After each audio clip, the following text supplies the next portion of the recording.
Sejarah dan akar munculnya sekularisme. Mabda ideologis sekularisme bermula pada saat para kaisar atau raja di Eropa dan Rusia menjadikan agama sebagai alat untuk memeras, menganiaya, dan menghisap darah rakyat. Para pemuka agama atau gerejawan dijadikan perisai untuk mencapai keinginan mereka, menggunakan dogma agama serta mentakdiskan perintah kaisar atau raja sebagai perintah Tuhan.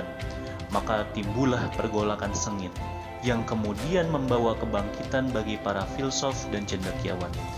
Sebagian mereka mengingkari adanya agama secara mutlak, sedangkan yang lainnya mengakui adanya agama, tetapi menyerukan agar dipisahkan dari kehidupan. Sampai akhirnya, pendapat mayoritas dari kalangan filosof dan cendekiawan cenderung memilih ide yang memisahkan agama dari kehidupan, yang kemudian menghasilkan usaha pemisahan agama dengan negara. Disepakati pula, pendapat untuk tidak mempermasalahkan agama dilihat dari segi apakah diakui atau ditolak. Sebab fokus masalahnya adalah agama itu harus dipisahkan dari kehidupan. Ide ini dianggap sebagai kompromi atau jalan tengah antara pemuka agama yang menghendaki segala sesuatunya harus tunduk kepada mereka dengan mengatasnamakan agama, dengan para filsuf dan cendekiawan yang mengingkari adanya agama, tetapi tidak juga memberikan peran dalam kehidupan. Yang mereka lakukan tujuannya adalah memisahkan agama dari kehidupan. Mereka mengakui adanya pencipta alam semesta, manusia, dan hidup, serta mengakui adanya hari kebangkitan. Sebab semua itu adalah dasar pokok agama.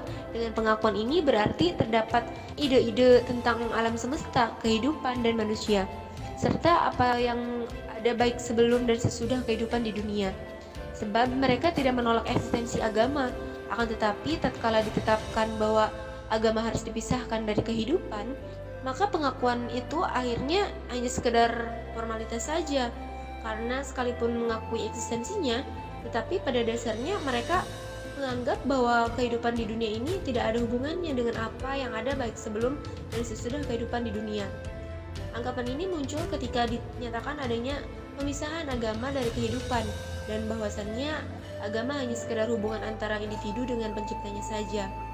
Dengan demikian, di dalam akidah sekuler secara tersirat terkandung pemikiran menyeluruh tentang alam semesta, manusia, dan hidup. Berdasarkan uraian yang dijelaskan, mabda kapitalisme dianggap sebagai sebuah mabda sebagaimana mabda-mabda lain. Sedangkan menurut Syekh Taqiyuddin An-Nabhani adalah pemisahan agama dari kehidupan atau Fasluddin Anil Hayah. Sekularisme merupakan akidah dari kapitalisme serta menjadi qiyadah fikriyah atau kepemimpinan ideologis dan kaidah fikriyah atau kaidah berpikir. Dari kaidah berpikir inilah masyarakat barat berpendapat bahwa manusia berhak membuat peraturan hidupnya sendiri. Ketika bangsa barat mulai menjajah negeri-negeri kaum muslimin, ide ini disuntikan di tengah-tengah mereka untuk menjauhkan mereka dari mabda Islam. Dalam pandangan Islam, agama hadir untuk mengatur seluruh tata kehidupan manusia agar sesuai dengan apa yang Allah perintahkan, dengan aturan-aturan yang bersifat mengikat kepada para pemeluknya. Sayangnya, saat ini agama kerap dihalang-halangi untuk mengatur ranah politik.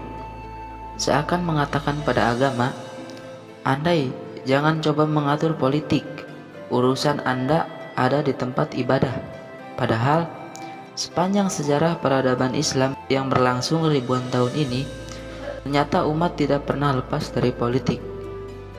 Bahkan ketika kekuasaan itu hampir hilang, umat tak membiarkan kondisi tersebut berlangsung lama.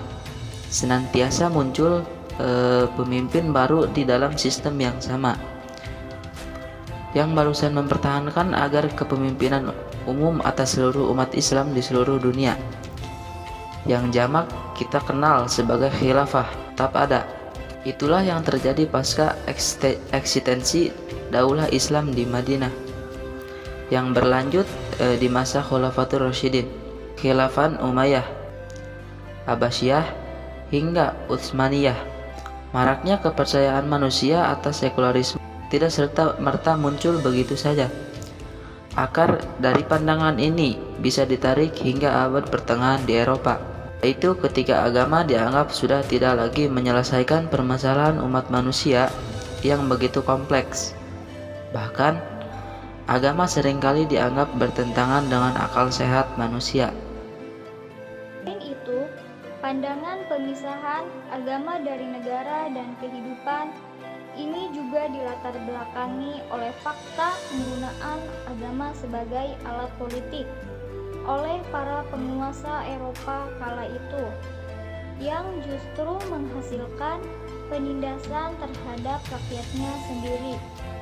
Walhasil, selain mengalami kejumudan peradaban, banyak cendekiawan maupun tokoh intelektual yang menjadi martir dan dibunuh.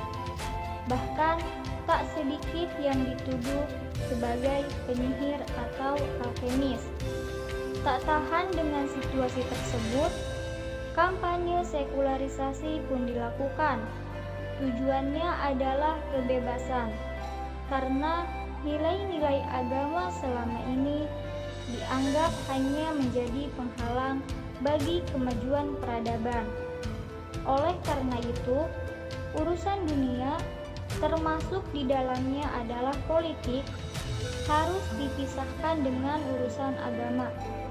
Sebelum abad ke-20, sekularisasi belum menjadi ide umum di seluruh dunia, terkecuali hanya di Eropa. Di tangan para filsuflah, konsep itu berkembang dan tersebar menjadi opini umum di tengah masyarakat. Perlahan, sekularisme menginfiltrasi umat Islam dan merongrong konsep kekhilafahan hingga mengantarkannya kepada gerbang keruntuhan. Pasca bubarnya Utsmani, konsep sekularisasi begitu cepat menyebar di tengah umat Islam layaknya sebuah wabah. Kaum muslimin seolah telah kehilangan perisai yang dapat melindungi mereka dari ideologi-ideologi kufur. Penyebaran ideologi ini semakin kuat kala ditopang oleh negara yang juga kuat, yaitu dengan munculnya Amerika dan kawan blok sekutunya sebagai kampiun Perang Dunia II. Mereka seolah mendapat wewenang untuk menjadi pihak yang paling berhak menetapkan standar sekaligus mengampanyekan nilai-nilai demokrasi, termasuk di dalamnya ide tentang penerapan sekularisme di seluruh dunia. Anak muda muslim yang terjabut dari akar sejarah agamanya, terlebih yang hanya mengambil kesimpulan dari analisis singkat dan menjadikan fakta kemunduran umat Islam sumber hukum terlena dan justru menjadikan ide yang disuarakan oleh Barat sebagai acuan. Logis memang, karena selain berhasil mengantarkan Barat untuk menjadi adidaya saat ini, sekularisme juga merupakan ideologi yang sangat mudah diterapkan. Tak perlu ikatan, tak perlu kekangan, tak perlu banyak aturan, bahkan penjahat sekalipun mampu menerapkan.